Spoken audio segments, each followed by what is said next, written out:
मिट्टी में मिला देंगे।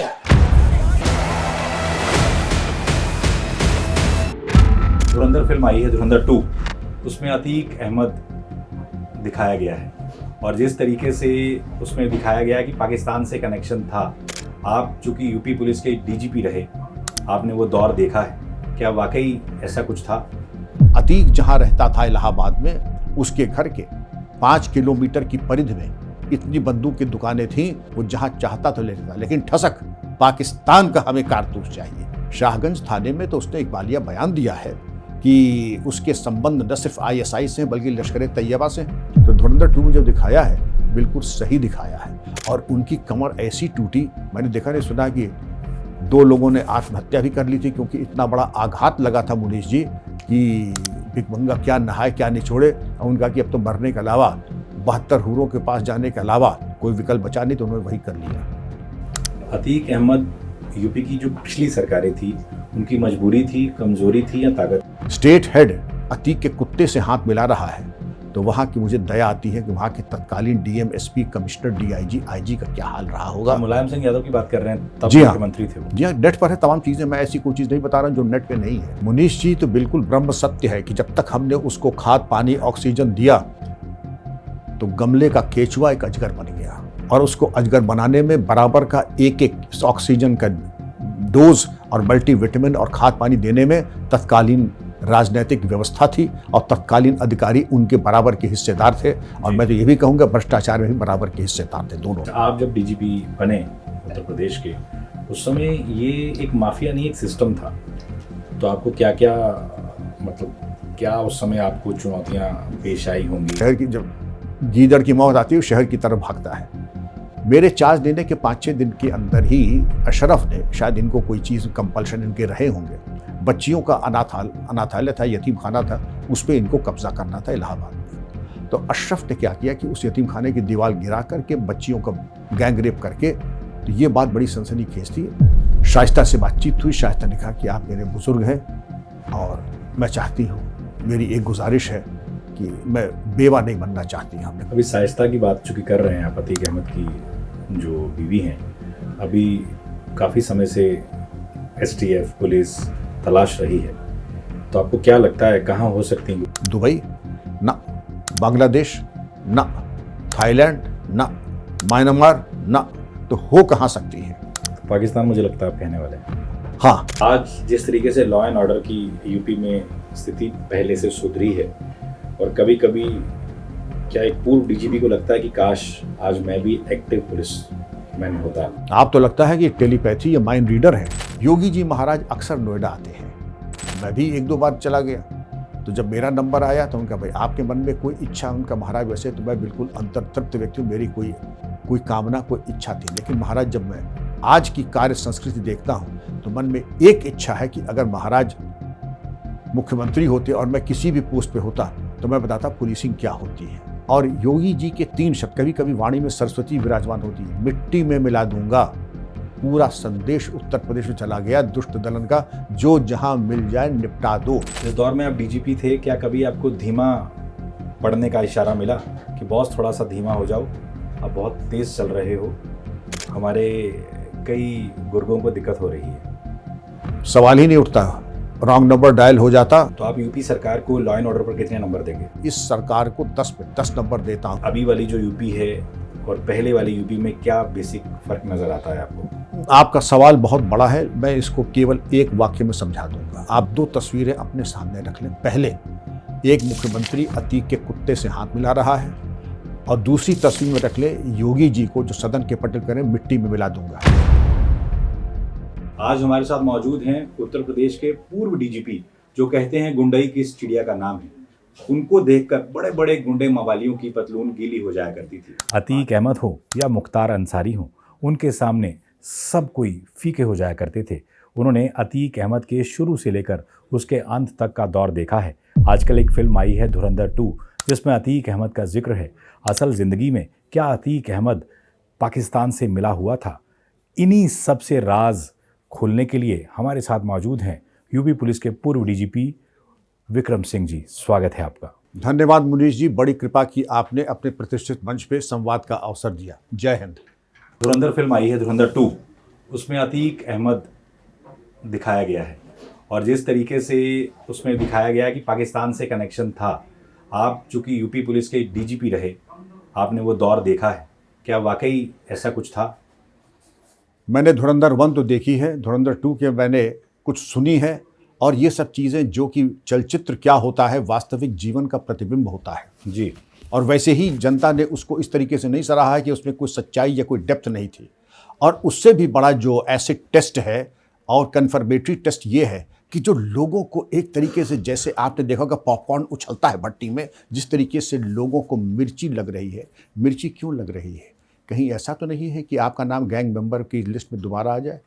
ये सर्वविदित है मुनीश जी कि हिस्ट्री शीट के कुछ कॉलम होते हैं गैंग रजिस्टर के, गैंग के मददगार, गैंग के हमदर्द। तो मैं ऐसे लोगों को सचेत और सचेत करना चाहूँगा कि बहुत ज़्यादा हमदर्दी दिखाना आपके स्वास्थ्य के लिए बहुत माकूल ना होगा।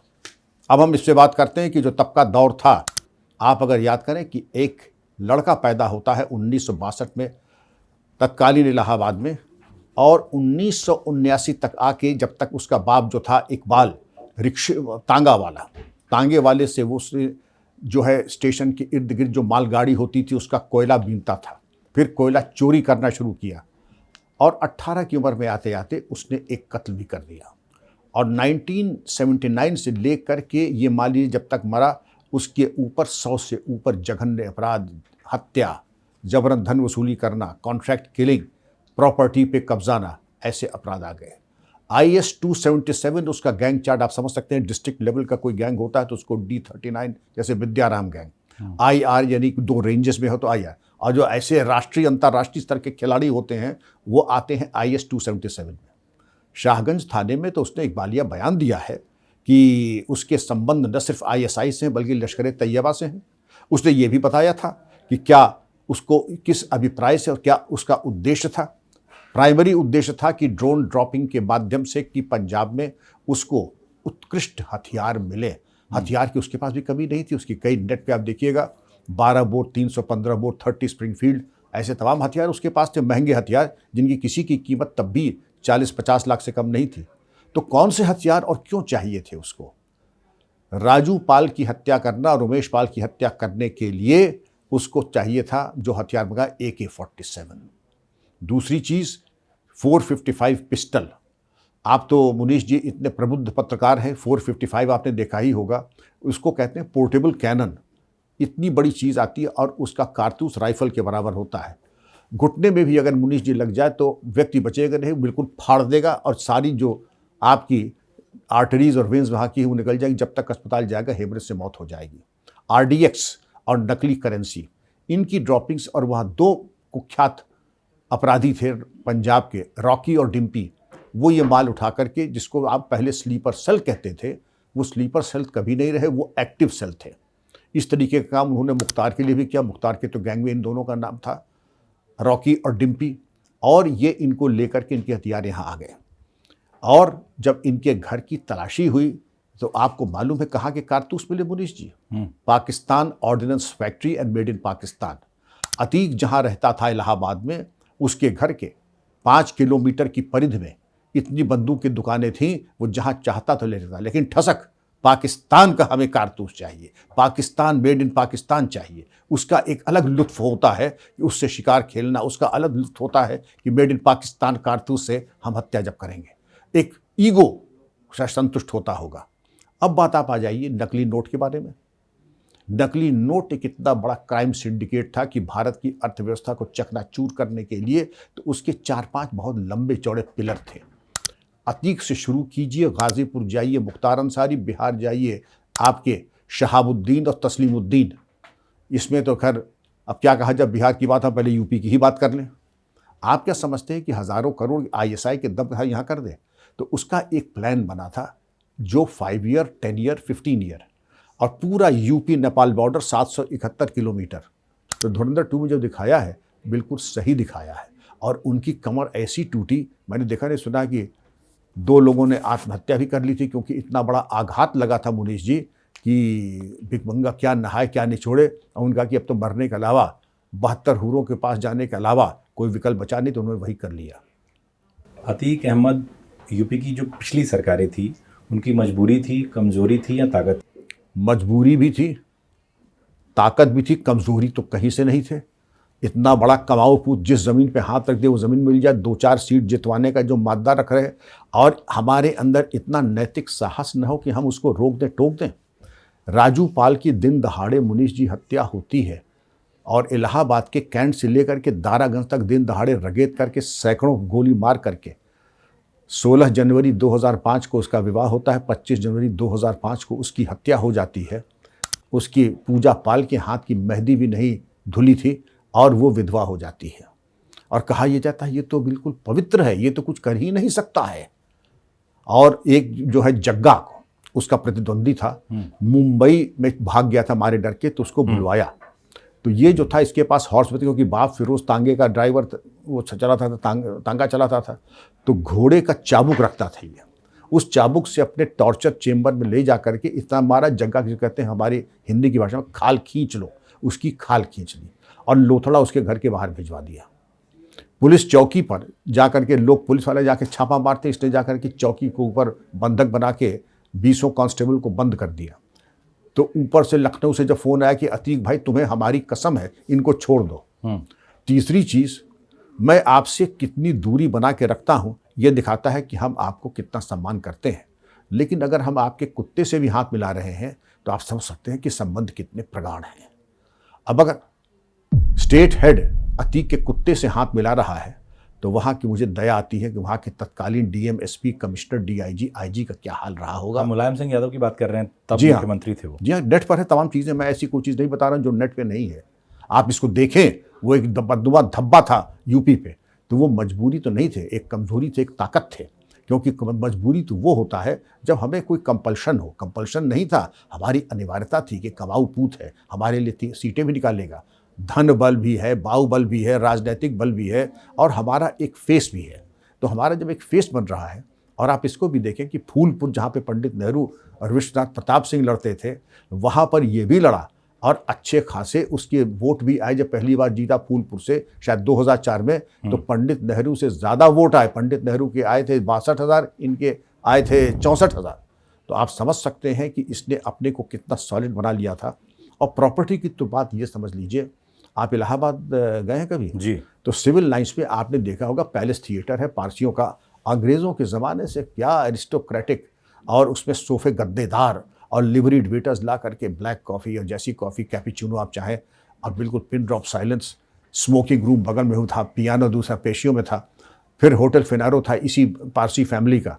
इनकी नज़र पड़ गई कि असली माल तो यही है और लेना शुरू कर दिया। अब बेचारे पारसी तो पीस लविंग लोग होते हैं, उन्होंने फिर शिकायत की। ये फैमिली शायद रिलेटेड थी माननीय फिरोज गांधी जी से, तो उन्होंने सोनिया जी ने फ़ोन किया, तब जाकर के उनकी पारसी बाबा की जान बची, वरना जिस चीज़ पे उंगली रख दी वो हमारी। तो इन लोगों ने कहा कि भाई इलाहाबाद तो अच्छा शहर है लेकिन माल असली लखनऊ में है। तो लखनऊ आज जो जितने भी आपके जो चिकन के व्यापारी थे, बहुत प्रतिष्ठित फैमिली थी, रस्तोगी, टंडन्स, जाके उनको धमकाना शुरू कर दिया। उनका सीसीटीवी वगैरह तुम्हें काम नहीं आएगा, जब मर जाओगे तो सीसीटीवी में ही तुम्हारी लाश की फ़ोटो आएगी, और ज़बरदस्ती लिखा लिया। फिर उन लोगों ने खैर बरता क्या ना करता, जो हुआ उसके बाद ये हजरत उनका माल तो असली नोएडा में है जहां आप बैठे हैं। ये सब तो गांव के लेवल का काम है, इलाहाबाद, लखनऊ। नोएडा सीईओ का किस्सा है कि उनके घर में चले गए थे, उनके घर में सेक्टर 15A में गए, गमले उठा के फेंक दिए, फर्नीचर तोड़ दिया, बूढ़ी माँ के साथ अभद्रता की, और तत्कालीन सीईओ की लाचारी तो देखें, एफआईआर नहीं लिखा पाए। तो ये तो मजबूरी थी, और जिस तरीके का वातावरण था वो आपके सामने किसी से छुपा नहीं। और जब तक कि एक तरीके से पूरी तरीके से पूरा समर्थन, सहयोग, खाद पानी माफियाओं को न मिल रहा हो तो इतना फल फूल नहीं सकता है। अब उसके बाद ये वर्तमान दौर में फिर आप आ जाइए, आपका नैनी का एग्रीकल्चर इंस्टीट्यूट है, इसको शियाट्स यूनिवर्सिटी कहते हैं, बहुत ही उसके बारे में तमाम आलोचनात्मक और नकारात्मक समाचार भी हैं। तो ये वीडियो इसके ऊपर भी कि वहाँ पे गए, जाके के मार कूट दिया, गिरफ्तार नहीं हुए। तो जस्टिस दिलीप भोसले नए आए थे, और जस्टिस दिलीप भोसले ने कहा भाई ये हो रहा है तो इनको गिरफ्तार क्यों नहीं करते। तो उन्होंने गिरफ्तार करा करके इनको भेजा जेल में जा करके। तो इन्होंने मोहित जायसवाल जो व्यापारी था उसको बुलवा करके जो कुटाई की देवरिया जेल में, तो ये बात पड़ी, जस्टिस चंद्रचूड़ चीफ जस्टिस थे, तो उन्होंने ट्रांसफ़र कराया देवरिया से साबरमती। वहाँ साबरमती चले गए, लेकिन अपनी आदतों से ये बाज नहीं आए। फिर उसके बाद जितनी बातें होती हैं, कानपुर में जब ये नामांकन भरने गए थे, तो आप पता लगा लीजिए, ज़रा कितनी गाड़ियाँ गई थी, सैकड़ों की तादाद में। और कानपुर में वो ट्रैफिक जैम को हटवाने में मुनीश जी, मैं समझता हूँ कि 1 दिन से ऊपर लगा। मैं एसएसपी कानपुर रहा हूँ, बड़ी चौड़ी सड़कें हैं और वाकई वहाँ पर कितनी दुर्व्यवस्था थी और रही होगी। और जा कर के खुलेआम जिसको थप्पड़ मार दे। एक डीजी साहब ट्रैवल कर रहे थे हवाई जहाज़ से, उसी हवाई जहाज़ में आगे ये भी बैठे थे। तो जैसे होता है कि उनके आगे कोई बहुत ही सीनियर सिटीजन बगल में थे, उनको सामान अपना कैबिन में निकालने में दिक्कत हुई, तो आओ देखा न था 5-6 जिसको कहते हैं थप्पड़ रसीद कर दिए सीनियर सिटीजन के, वो वहीं बैठ गए। मतलब इतना क्रूर किस्म का ये आदमी था। अच्छा, आप जब डीजीपी बने उत्तर प्रदेश के, उस समय ये एक माफिया नहीं, एक सिस्टम था, तो आपको क्या क्या, मतलब क्या उस समय आपको चुनौतियां पेश आई होंगी? और जिस तरीके से ये पुलिस वालों को बंधक बना लेना, पुलिस वालों का टॉर्चर करना, एक बड़ा किस्सा मशहूर है कि कोई पुलिस वाला गया था संबंध लगाने के लिए, तो क्या उसको वो मार के किस्सा उसका था, थोड़ा मैं थोड़ा जानना चाहता हूँ। उस सिस्टम में आपको क्या क्या उस समय परेशानियां पेश आई होंगी? ये तो बात पुरानी, जितनी बातें आप बता रहे हैं पुरानी ही, ये 2000 पहले की है। मैं डीजीपी बनता हूँ वर्ष 2007 में जी। और मेरा एक एटीट्यूड रहा कि जो अपने को सबसे बड़ा तुर्रम खा समझता, सबसे बड़ा, वो आ जाए और फिर 2-2 हाथ आज हो ही जाए। डीजी से ऊपर तो मुझे कहीं जाना नहीं था। डीजीपी बन गए आप चाहे 1 दिन रहें या चाहे 5 साल रहेंगे तो आप पूर्व डीजीपी। तो बेहतर ये होगा कि हमारे स्वर्गीय बड़े भाई, हमारे बैचमेट सीएम भट्ट साहब ने कहा, विक्रम रिकॉर्ड बना लो, तुमने वैसे भी तमाम रिकॉर्ड बनाए हैं, चाहे शौर्य पदक के हो, किसी चीज़ के, अब तुम वो काम कर दो कि जो किसी ने न किया हो। तो मेरी चुनौती थी कि जैसे ऐसी जितनी भी फाइलें हैं, जैसे किसी ने अपनी बॉनेट पे बैठा के डिप्टी एसपी को पूरे लखनऊ में घुमाया, वो फाइल ले आओ। एक एमएलए ने किसी एसपी को अभद्र व्यवहार किया, तो वो फाइल ले आओ। खैर ये सब मैं कर ही रहा था। सबको जिनकी एफआईआर नहीं लिखी होंगी, तो मैंने कहा एफआईआर काउंटर खोल देते, जिनकी एफआईआर नहीं लिखी गई ला करके एफआईआर लिख दें। सबकी एफआईआर लिखा गया। हालांकि ये भी कहा गया कि जब 5-6 हज़ार प्रदेश में अपराध पंजीकृत हो गए, तो ये कहा गया अपराध स्थिति भयावह। का अपराध स्थिति भयावह नहीं, ये जो 5-6 हज़ार मुकदमे हैं, ये पिछली सरकारों में जो नहीं लिखे गए थे, ये वो है। गीदड़ की मौत आती है, शहर की तरफ भागता है। मेरे चार्ज देने के 5-6 दिन के अंदर ही अशरफ ने, शायद इनको कोई चीज़ कंपल्शन इनके रहे होंगे, बच्चियों का अनाथालय था, यतीम खाना था, उस पर इनको कब्जा करना था इलाहाबाद में। तो अशरफ ने क्या किया कि उस यतीम खाने की दीवार गिरा करके बच्चियों का गैंग रेप करके, तो ये बात बड़ी सनसनीखेज थी। तो ये टेस्ट केस था हम लोगों के लिए, हमारे लिए ख़ास तौर पे, कि आपका क्या एटीट्यूड रहेगा। आप भी कहेंगे भैया सोच समझ के करना चाहिए था, अब मेरे रहते हुए अशरफ भाई आपको ये नहीं करना चाहिए था। तो मुझे चूँकि जीवन ने कभी समझौता किया नहीं है, तो मुनीश जी ने कहा कि जितने भी आपके तर्कस में तीर हैं, आप एनएसए से शुरुआत कीजिए। NSA, gangster act, 7 criminal law amendment act और आईपीसी की तमाम धाराओं में इतना इनको रौंद दीजिए कि ये अब ताजिंदगी इनका जो है दफन वफन की कार्रवाई अब इनकी सलाह के पीछे ही हो। ये मौका इन्होंने खुद ही हमें दे दिया खिदमत का। जितना करना था कि बिल्कुल मान लीजिए बुलडोज़र सब चल गए सारी, मतलब इनको उम्मीद थी कि बुलडोज़र चलेगा, और वो भी 2007 में। अब चल रहा तो बात अलग है, लेकिन बुलडोज़र तब चल गया, वो एक ऐतिहासिक एक गतिविधि थी। अब शाइस्ता परवीन, इनकी जो बेगम साहिबा थी, उन्होंने टाइम मांगा कि हम मिलना चाहते हैं आपसे। हमने कहा बिल्कुल ठीक है, आप कल 10 बजे सुबह दफ्तर में तशरीफ़ लाइए। तो शाइस्ता परवीन अपने बेटे असद को, इतना बड़ा रहा होगा 4 या 5 साल का, उसको लेकर के आई। तो जैसे जितना बड़ा आपका ये है, तो हमने कहा कि बेटा तुम वहाँ जाके बैठो, मैं तुम्हारे लिए कुछ चॉकलेट और बच्चों के कॉमिक्स किताबें मंगाता हूँ, तुमको पढ़ो। क्योंकि जो हमारी बात शाइस्ता से होनी थी वो ऐसी नहीं थी कि बच्चा उसको सुने तो उसका बहुत प्रतिकूल प्रभाव पड़ सकता था। जी। शाइस्ता से बातचीत हुई। शाइस्ता ने कहा कि आप मेरे बुज़ुर्ग हैं और मैं चाहती हूँ, मेरी एक गुजारिश है कि मैं बेवा नहीं बनना चाहती। हमने कहा कौन चाहेगा बेवा बने, सब चाहेंगे कि आप आबाद रहें, खुशहाल रहें, अमन व अमान रहें। लेकिन मेरे चाहने से बेगम साहिबा कुछ नहीं होता है। मेरा एक बहुत आसान और मुफीद मशवरा है, जाके अपने शौहर से गुजारिश कर लीजिएगा कि जब तक मैं हूँ मुझे खिदमत का मौका न देंगे, वरना मैं उधार नहीं रखता। इन्होंने मौका दिया तो वक्त से पहले और उम्मीद से ज़्यादा ऐसी सेवा होगी कि आप अपने नाती पोतों को बताएंगे ऐसी सेवा हो गई। तो मुझे, मेरी गुजारिश यही कि खिदमत का मौका न देगा। तो समझ गई बात को। मुझे बताया जाता कि शायद खुद भी एक पुलिस ऑफिसर की बेटी है, तो उनको मालूम हो गया होगा, बता दिया होगा कि क्या क्या हो सकता है।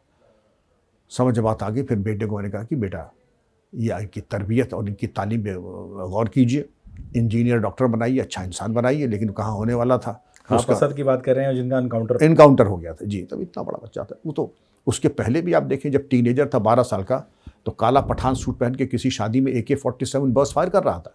और बाप ने किसी से कहा भी था, देखो हमें अपने बच्चों को इंजीनियर डॉक्टर नहीं बनाना है, उनको मुझे अपनी तरह बनाना है। तो जब पहले ही आपने कमर कस ली कि हमको अपने बच्चों को क्या बनाना है, तो दुनिया की कोई ताकत फिर उनको महफूज नहीं रख सकता है। अभी शाइस्ता की बात चूँकि कर रहे हैं आप, अतीक अहमद की जो बीवी हैं, अभी काफ़ी समय से STF पुलिस तलाश रही है, तो आपको क्या लगता है कहाँ हो सकती हैं, क्योंकि आप तो DGP रहे हैं? आप कायदे से अगर पता लगाना चाहें तो आप पता लगा सकते हैं उसको। अच्छा छोड़ दीजिए उस चीज़ को, लेकिन आप where there is a will there is a way. अच्छा विल है, लेकिन हम कर क्यों नहीं पा रहे हैं? आप अतीक की माली हालात को क्या समझते हैं? 14,000 करोड़ रुपए की संपत्ति तो सरकार ने जब्त कर ली है और उस पर गरीबों के मकान बना करके बंटवा दिए हैं। इससे 10 गुनी ज़्यादा प्रॉपर्टी और होगी, और शाइस्ता उसकी वाहिद मालिक है। बात शाइस्ता की नहीं है, बात उसकी है कि आखिर वो 15-20 हज़ार करोड़ की संपत्ति, बड़ा मॉडर्न एस्टिमेट बता रहा हूँ, उसके मालिकाना हक गुड्डू बम्बास के पास है, उसके किसके पास है। उन तमाम चीज़ों के अगर आप देखें तो आप जो इकोनॉमिक्स की बात आती है, तो अब कहाँ हो सकती है शाइस्ता? दुबई ना, बांग्लादेश ना, थाईलैंड ना, म्यांमार ना, तो हो कहाँ सकती है? पाकिस्तान मुझे लगता है आप कहने वाले। हाँ, चेहरा बदल के प्लास्टिक से नहीं, दूसरा भी ऑप्शन है। जैसे बबलू श्रीवास्तव ने क्या किया था, अपना पूरा हुलिया बदल करके नई आइडेंटिटी ले करके नई ज़िंदगी शुरू करने के लिए, क्योंकि शाइस्ता भी हो या इसकी मुख्तार की बीवी हो, इनको ये मालूम है, हालांकि महिलाएं हैं, इनका शायद मुठभेड़ वगैरह तो ना हो, लेकिन अंजाम ठीक नहीं। इनको मालूम है कि अंतिम संस्कार इनका भी दफन वगैरह सलाह के पीछे ही होगा। तो विकल्प दो है कि थोड़ा अपना बुद्धि का इस्तेमाल करके आइडेंटिटी चेंज करा करके पाकिस्तान जाके, या बांग्लादेश तो नहीं, पाकिस्तान जा करके एक नई ज़िंदगी, और पूरा प्रोजेक्ट जो है मुश्किल से 10 करोड़ का इनके लिए होगा। पुलिस वालों का जिस तरीके से टॉर्चर करता था अतीक अहमद, कुछ किस्से आपसे भी जानना चाहता हूँ। कुछ लोगों को कर्मों का हिसाब इसी जन्म में मिल जाता है, जिस तरीके से उनका भी अंत हुआ, तो क्या कुछ किस्से थे, किस तरीके से एक पुलिस वाला जो उनके पास कभी गया कि आपको थाने चलना है, पूरा किस्सा जी, शुरुआत में यही बताते थे कि जब नया इसने राजनीति और हत्या करके, तो उसके बाद सबसे पहले तो उसने क्या था कि इस्लाम अहमद का कत्ल उसने किया था, मोहम्मद इस्लाम 1978। फिर चांद बाबा का कत्ल किया था अपने गुरु का, जब ये 19 इसका इलेक्शन शुरू हो गया, इलाहाबाद पश्चिम का, काउंटिंग के 2 दिन पहले इसने इनका कत्ल कर दिया। फिर पुलिस वाले की जिसकी आप बात कर रहे हैं, कुछ सम्मन लेने गया था, तो सम्मन लेने गया कि तुम्हारी हिम्मत कैसे हुई कि यहाँ गद्दी पे आकर के तुम लोग यहाँ पर सम्मन लेके आए। बस उसको भी टॉर्चर चेन में लेगा कि उसकी खाल खरोच करके चौराहे फिर लोथड़ा फिकवा दिया, और कंट्रोल रूम को फ़ोन कर दिया कि ये लोथड़ा पड़ा, जाके ले जाओ, और दोबारा हिम्मत मत करना यहाँ आने की। तो इस तरीके का टॉर्चर। और मैं यही कहता हूँ कि तत्कालीन आज भी कुछ नहीं बिगड़ा है, इसके पहले कि ऐसे कांड ना हो, दोबारा ना हो। आपको गेस्ट हाउस कांड को रीओपन करना होगा, जिसमें मायावती जी को जलाने की इसने कोशिश की, और पूरा वहाँ लखनऊ का भी पूरा एडमिनिस्ट्रेशन बिल्कुल धृतराष्ट्र की तरह आँख पे पट्टी बांध के बैठा रहा। ये जब 3-4 कांड हो रहे थे, बातें तो 9 लाख की सब सुन लीजिए आप सबसे, लेकिन मैं ये जानना चाहूँगा, सिर्फ मुझे एक चीज़ बता दीजिए कि आपकी नाक के नीचे, क्योंकि आपके शोज़ के बाद पूछते थे कि ताऊ आज तुम बड़ी बड़ी बातें कर रहे हो, तुमने क्या किया? उनका हम जब रहेंगे, मेरे DGP पैदाइशी नहीं था, मैं ये तो SSP नैनीताल था, ये SSP एटा था, SSP आगरा, वहाँ रहते हुए अतीक क्या मैं तब करता अगर हमारे एरिया में वो ऑपरेट करता। अगर हमारे एरिया में जिस दिन उसने ऑपरेट करने का मौका दिया 2007 में, हिसाब उसी दिन हो गया। और रही बात इनकी, मुख्तार ने भी यही कहा था जब मैं बनारस पोस्ट हुआ, तो उनका कि ये मेरी हत्या करा देंगे, अगर मेरी हत्या होती उसकी पूरी जिम्मेदारी मेरी मानी जाए। अच्छा, ये किस्सा बड़ा मशहूर है कि आप जब DGP बनाए गए, उसके बाद उसने प्रेस कॉन्फ्रेंस कर दी थी मुख्तार अंसारी ने जी कि मुझे DGP साहब से जान का खतरा है। तो यही किस्सा बता रहे हैं। मैं वही किस्सा बता रहा हूँ। तो ये इनके मन में दहशत थी, लेकिन मैं लोगों को परसेप्शन बता रहा। अब गेस्ट हाउस कांड होता है। तत्कालीन जो भी अधिकारी थे मैजिस्ट्रेसी में और पुलिस के, और इलाहाबाद में जितने भी कांड हुए थे, तत्कालीन जो भी अधिकारी थे मैजिस्ट्रेसी में, पुलिस में, मैं चाहूँगा कि उनकी एक जांच यूपी सीआईडी या एसआईटी करके देखे आपकी मजबूरी क्या थी, किसके दबाव में आके आपने एक्शन नहीं लिया और क्यों नहीं लिया। इससे अच्छा था कि आप इस्तीफा दे देते, चले जाते घर। कहते हैं कि इसका जो भाई था अशरफ अतीक अहमद का, नाम अतीक का था, लेकिन जिस तरीके से वो टॉर्चर करता था उसका तरीका अलग था, महिलाओं के साथ जो उसने किया।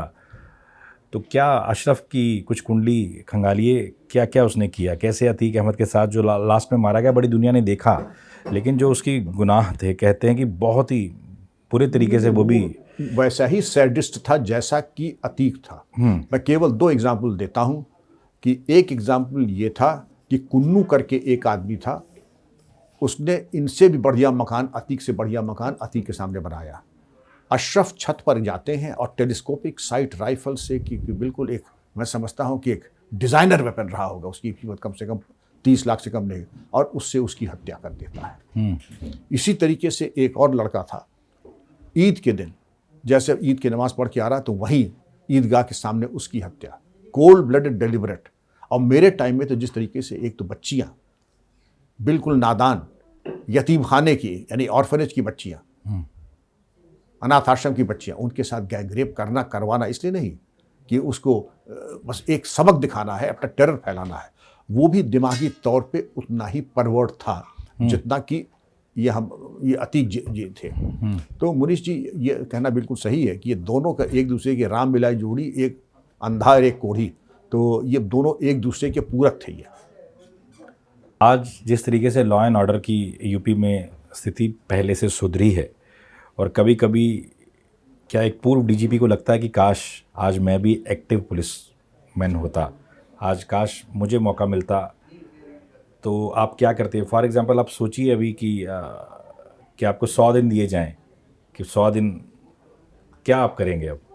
आप तो लगता है कि टेलीपैथी या माइंड रीडर है। मैं बिल्कुल तृप्त हूँ इस दरिद्र को और इस नालायक को भगवान ने इतना दिया जिसको कि मतलब समझता कि जितना का मैं अधिकृत नहीं था।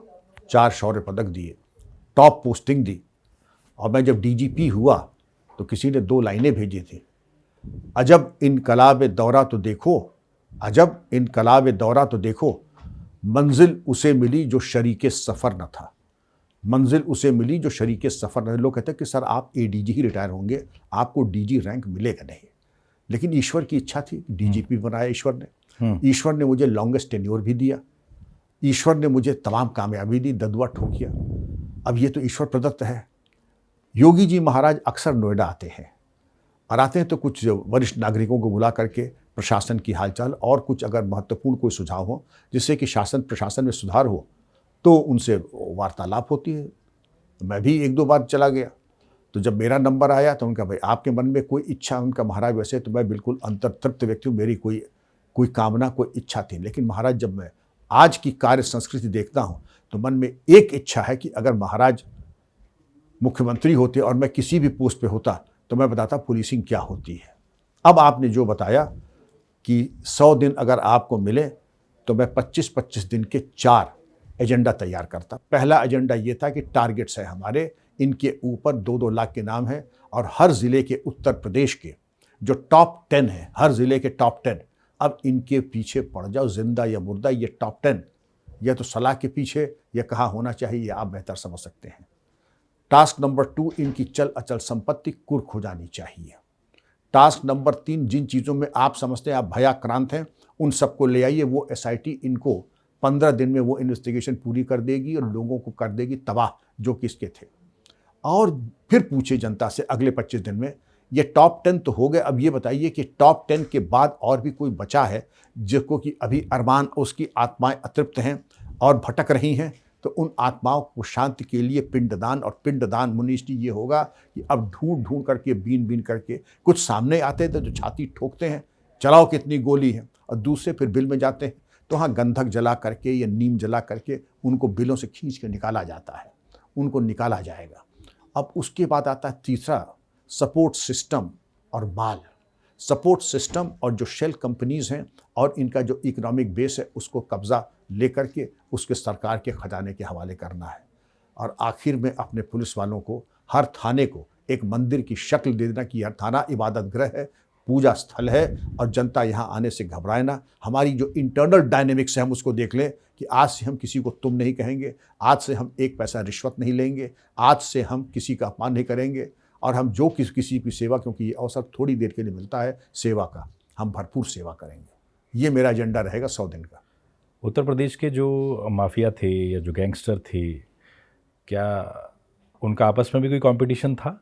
मतलब कई दर्शकों के ये सवाल आते हैं कि हम तो देखते हैं कि क्या उनका आपस में कोई ऐसा कंपटीशन था कि बॉस ये मेरा एरिया है, ये मेरा है, पूर्वी उत्तर प्रदेश है, यहाँ तुम नहीं आ सकते।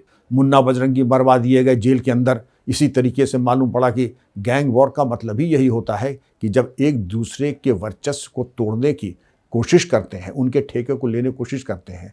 अतीक को जब जाफ़र शरीफ रेलवे मिनिस्टर थे, इनको खूब माल मिला जाफ़र शरीफ के ज़रिए, तो रेलवे ठेके एक पर्टिकुलर एरिया के इनका हो गया। लेकिन कुछ रेलवे के ठेके मुख्तार अंसारी को मिलने लगे, कुछ रेलवे के ठेके राजवीर रवाला, ये इस तरीके के। तो ये इनका एक टेरिटरीज और ठेके बटे हुए हैं और वो एक उनके लोगों की अंडरस्टैंडिंग होती है। मगर अगर एक दूसरे की टेरिटरी पे जाते हैं तो इनके शूटर्स रॉकी, डिम्पी, मुन्ना बजरंगी ये इसीलिए होते हैं कि जिनको निपटाएं। कृष्णानंद राय की हत्या क्यों करवाई गई?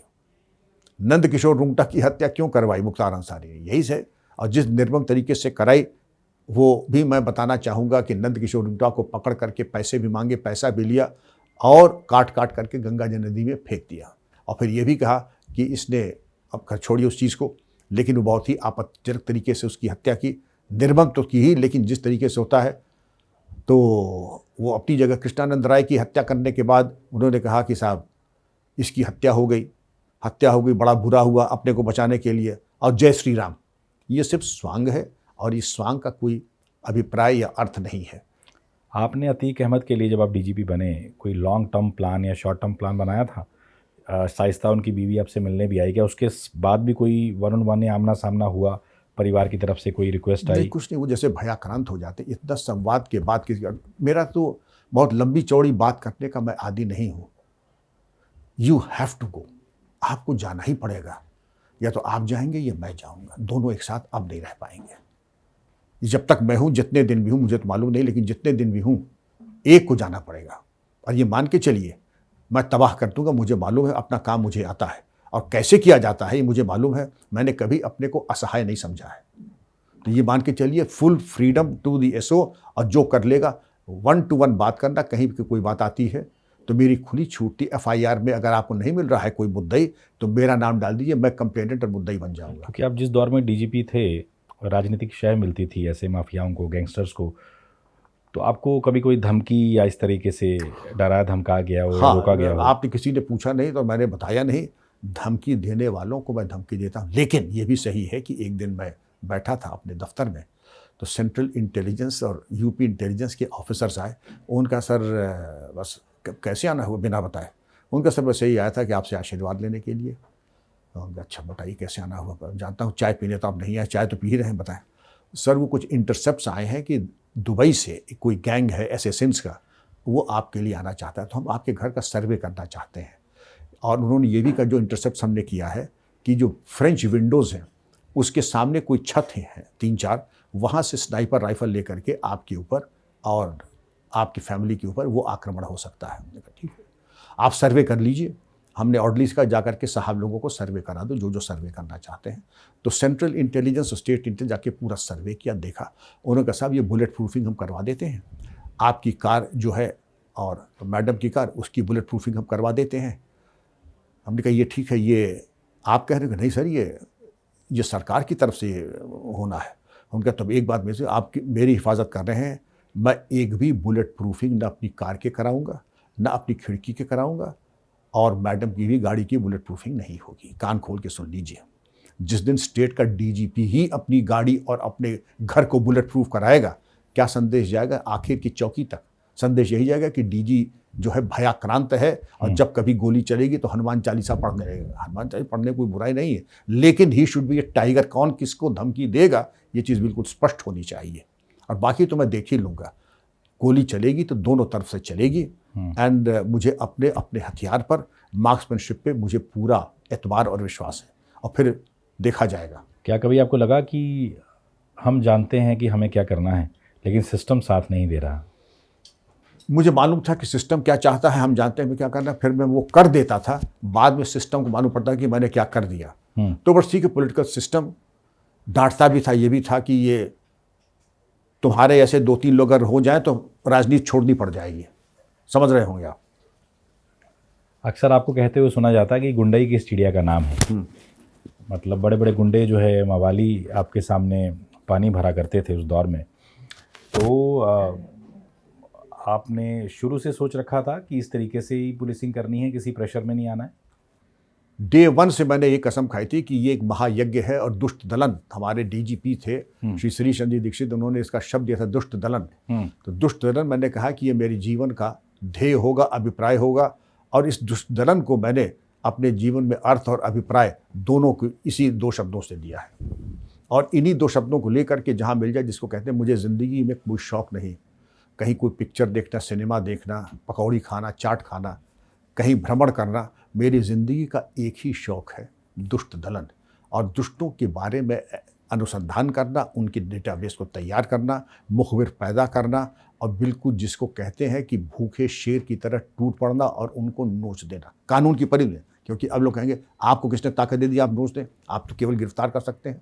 तो मैं फिर कहूँगा, कानून की परिधि में दिखाई पड़ते हुए, और हम लोग कानून को मानने वाले हैं, मानवाधिकार का सम्मान करने वाले हैं, लेकिन अपनी या दूसरे की हिफाजत में अगर आपने न्यूनतम बल प्रयोग करके किसी को निष्क्रिय किया है, ये डिबेटेबल है। न्यूनतम बल कितना होगा, वो सिर्फ स्पर्श भी हो सकता है और वो भरता भी हो सकता है। अब ये तो देश काल और परिस्थिति बताएगी कि उसका होगा क्या, केवल स्पर्श होगा कि भरता बनेगा, ये तो परिस्थिति बताएगी।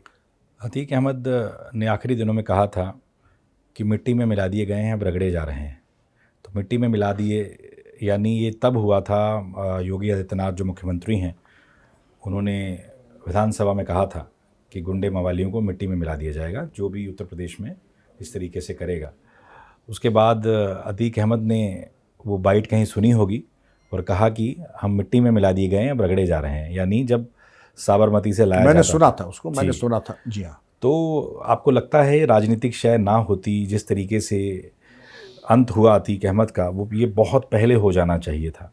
क्या लगता है? मुनीष जी, तो बिल्कुल ब्रह्म सत्य है कि जब तक हमने उसको खाद, पानी, ऑक्सीजन दिया, तो गमले का केचुआ एक अजगर बन गया। और उसको अजगर बनाने में बराबर का एक ऑक्सीजन का डोज और मल्टीविटामिन और खाद पानी देने में तत्कालीन राजनीतिक व्यवस्था थी, और तत्कालीन अधिकारी उनके बराबर के हिस्सेदार थे। और मैं तो ये भी कहूँगा भ्रष्टाचार में भी बराबर के हिस्सेदार थे दोनों।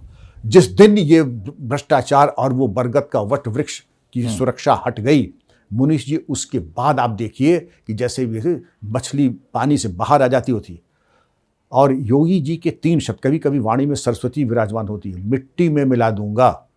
पूरा संदेश उत्तर प्रदेश में चला गया दुष्ट दलन का, जो जहां मिल जाए निपटा दो। अब आप देख रहे हैं कि एक वर्ग, वही वर्ग अभी भी बेहयाई की इंतहा तो देखें। क्यों कह रहे हैं अब तो वो मर गया तो उसके ऊपर फिल्म क्यों बना रहे हैं? क्योंकि तुम जो महोत्सव वगैरह करते थे, वो क्या पूछ के करते थे? क्यों करते थे महोत्सव?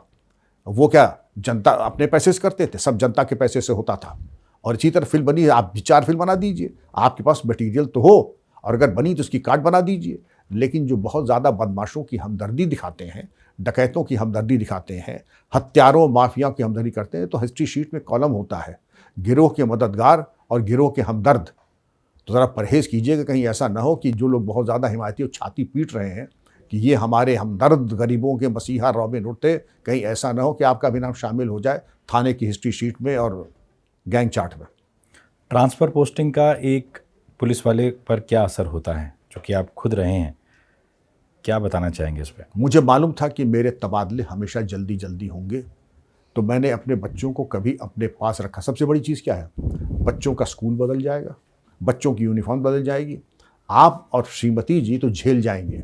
सामान कम से कम, और मैं कह वीर भोग्या वसुंधरा, though my head be bleeding it will be unbound. सामान कम से कम रखिए, एक बेस बना लीजिए, लखनऊ में 2 कमरे का कोई फ्लैट ले लीजिए, बच्चों की पढ़ाई लखनऊ या कहीं एक जगह कर लीजिए, और उसके बाद कह दीजिए कि जब मेरी पोस्टिंग आएगी जहां कोई न जाना चाहे, जो कि मैंने कहा, जहां कोई न जाना चाहे, जहां मरणोपरांत वीर पदक मिलने की प्रबल संभावना हो, वहां भेजिए। फिर देखिए मैं वहां जाके 24 घंटे में चार्ज लेता हूं कि नहीं लेता हूं। तबादले होते हैं, तबादला इसलिए क्योंकि और पेपर पनिशमेंट नहीं है, लेकिन वास्तविकता यही है कि आपका पनिशमेंट है, आपको एक तरीके से डिस्ट्रप्शन होता है, तो उसका इंतजाम आप पहले ही कर लीजिए। अगर आप समझते हैं कि आपके तबादले बहुत होंगे तो बच्चों को एक जगह उनका नाम लिखा दीजिए, श्रीमती जी को वहीं छोड़ दीजिए, आप अकेले रहिए। इतने संसाधन आपके पास रहते हैं कि आपको 2 रोटी और दिन में 2 टाइम मिल जाया करेगी। इनकाउंटर और सख्त पुलिसिंग, आपको क्या लगता है समय की ज़रूरत है या ज़रूरत नहीं? क्योंकि अभी जो विपक्षी दल हैं यूपी में बहुत आरोप लगाते हैं कि जो इनकाउंटर किए जा रहे हैं उत्तर प्रदेश में, और सरकार कहती है कि ये ज़रूरी है, इससे लॉ एंड ऑर्डर पे कंट्रोल होता है। क्या सोचते हैं? आप एक डीजीपी रह चुके हैं। मुनीश जी, एनकाउंटर के बारे में बृहद दिशा निर्देश सुप्रीम कोर्ट ने और राष्ट्रीय मानवाधिकार आयोग ने दिए हैं। तो माननीय जो हमारे राजनीतिक मित्र जो आरोप लगा रहे हैं, मैं तो चाहूँगा कि अगर आप गंभीर हैं, आप केवल आरोप न लगाएं, आप हत्या के मुकदमे लिखवाएं, क्योंकि ये आपका अधिकार है कि अगर आप किसी मुठभेड़ से आप संतुष्ट नहीं हैं, आपके मन में ये शक है कि उनकी हत्या की गई है, आप स्वतंत्र हैं और ये आपका अधिकार है कि आप उस पुलिस पार्टी के खिलाफ हत्या का मुकदमा लिखा सकते हैं, और जिसकी विवेचना उस थाने से नहीं होगी जो अटैकिंग पार्टी थी, किसी और थाने से होगी। मुठभेड़ जब होती है तो पहले पंचायतनामा होता है, फिर उसके बाद मैजिस्ट्रेट इंक्वायरी भी होती है, मैजिस्ट्रेट इंक्वायरी के बाद विवेचना होती है, विवेचना के बाद जुडिशियल स्क्रूटनी होती है, और एफआईआर जब लगती है तो एफआईआर तभी स्वीकृत न्यायालय करती है जब दूसरा पक्ष उसकी बात सुन ली जाए और वो संतुष्ट हो जाए। इतने चेक्स एंड बैलेंसेस के बाद भी अगर कोई दरखास्त राष्ट्रीय मानवाधिकार या राज्य मानवाधिकार आयोग को जाता है तो उसकी जांच मानवाधिकार आयोग भी करा लेता है। तो कोई पुलिस वाला अपनी नौकरी बलाए ताक रख करके, अपने पैर पे कुल्हाड़ी चला करके फर्जी मुठभेड़ क्यों करेगा?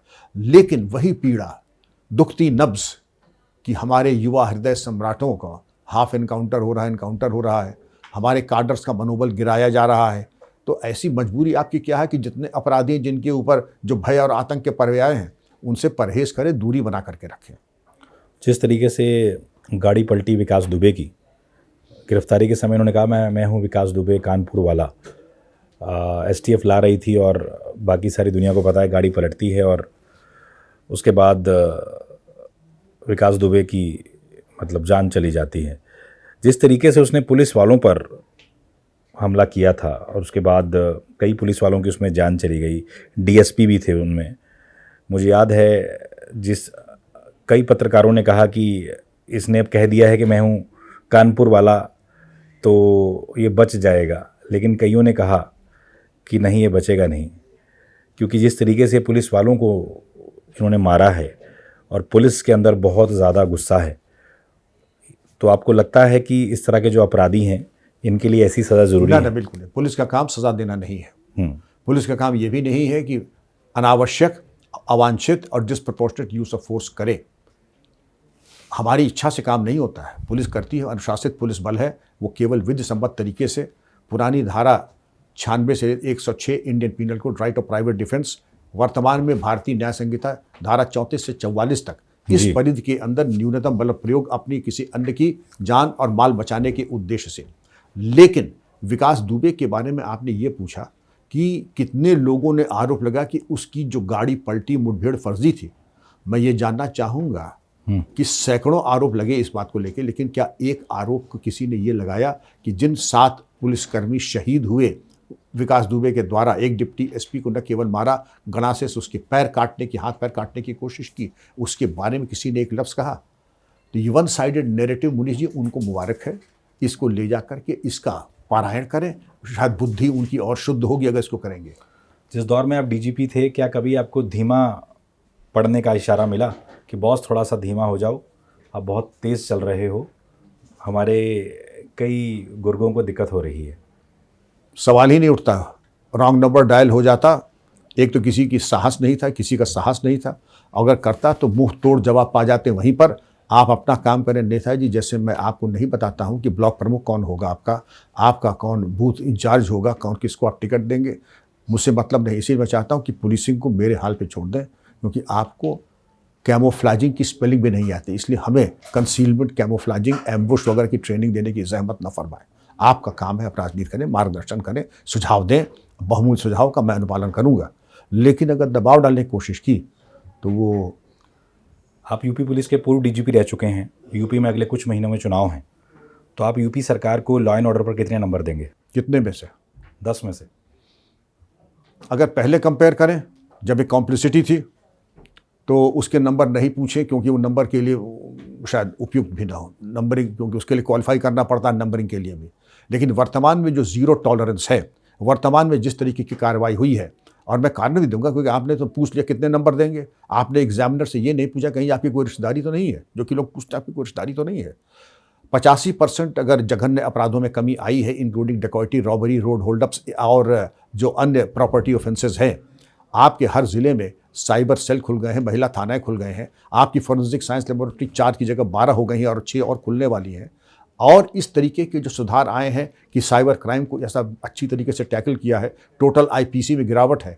इसलिए वर्तमान में नॉर्मली 100% नहीं जाता, क्योंकि चूँकि न्यूमेरिकल है, इसलिए मैं इस सरकार को 10 में 10 नंबर देता हूं। और कारण मैंने बता दिया, जो सक्सेसफुल एनकाउंटर्स, जो पुलिस का उच्चीकरण हुआ है, जो फॉरेंसिक्स और गुणवत्ता के साथ, जो कभी नहीं कर, मैं भी नहीं कर पाया, मैं अपने को बहुत ही कुशाग्र और व्यावसायिक दक्ष डीजीपी मानता था, लेकिन जो कन्विक्शन इस गवर्नमेंट ने करवा दिया, मैं सलाम करता हूं प्रोसिक्यूटर्स के ऊपर, मैं सलाम करता हूं इन्वेस्टिगेटर्स को, मैं सलाम करता हूं मुनीष जी की, जिन्होंने मनोयोग से लग करके जो कन्विक्शन कराया। विजय मिश्रा वगैरह जो माफिया थे, जो वही कहते हैं, जो ऊपर चले गए उनकी अलग है, बाकी जिनको सजा दे दी उनकी राजनीति के रास्ते सब बंद हो गए।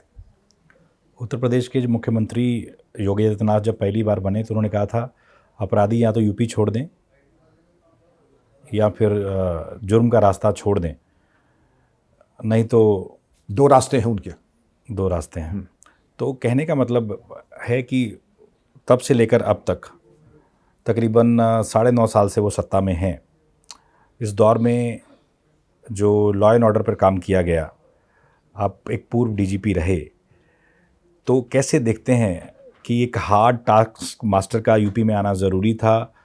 क्या यूपी अभी वाली जो यूपी है और पहले वाली यूपी में क्या बेसिक फ़र्क नज़र आता है आपको? आपका सवाल बहुत बड़ा है, मैं इसको केवल एक वाक्य में समझा दूंगा। आप 2 तस्वीरें अपने सामने रख लें। पहले, एक मुख्यमंत्री अतीक के कुत्ते से हाथ मिला रहा है, और दूसरी तस्वीर में रख लें योगी जी को, जो सदन के पटल करें मिट्टी में मिला दूंगा। आप अपने आप से पूछे, आप किसको चाहेंगे कि आपका मुख्यमंत्री हो? और वही कहता है कि लड़के हैं, लड़कों से गलती भी हो जाती है। आप किसको मुख्यमंत्री समझेंगे, बनाएंगे? आपके सवाल का जवाब मिला कि नहीं मिला? जी बिल्कुल मिल गया।